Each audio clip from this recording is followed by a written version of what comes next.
Bonjour, connaissez-vous l'arbuste fleuri tout l'été qu'on nomme arbre à papillons? Avec ses longues hampes, le plus souvent mauves, mais dont il existe de multiples déclinaisons, il s'agit du buddleia, précisément du buddleia davidii. Davidii, du nom d'un missionnaire français, Armand David, qui a rapporté de Chine ses premières graines en 1869. Le buddleia adore la SNCF, ou plutôt France Rail, car il prolifère sur les terrains pauvres, voire hostiles, qu'il colonise avant tout autre arbuste. Friches, bords de route, zones industrielles, car il est peu gourmand en terre et plutôt résistant aux herbicides comme à la pollution. Il lui suffit d'un terrain bien drainé. C'est en réalité une EEE pour espèce exogène envahissante. Ces millions de graines le ressemant au gré du vent, il concurrence dangereusement ses camarades autochtones. D'où sa réputation de plus en plus mitigée. D'un côté, l'arbuste attire, cela saute aux yeux, une multitude de papillons qui disposent d'une trompe pour atteindre le cœur de ces petites fleurs coniques, et aussi quelques bourdons. Entomologiste amateur, je vous épargne les noms des lépidoptères qui fleurissent mon unique buddleia.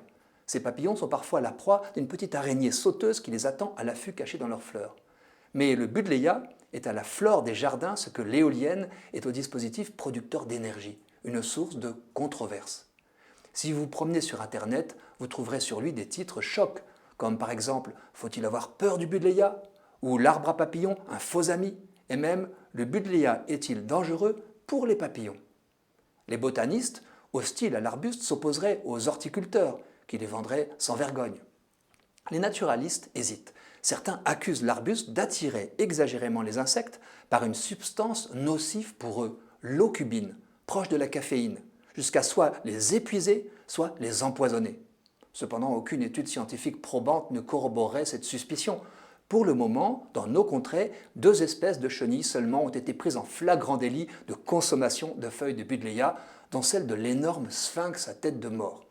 De plus, l'abondant nectar de l'arbuste, si attirant, se révèle pauvre en sucre et donc peu nourrissant pour les papillons qui l'attirent.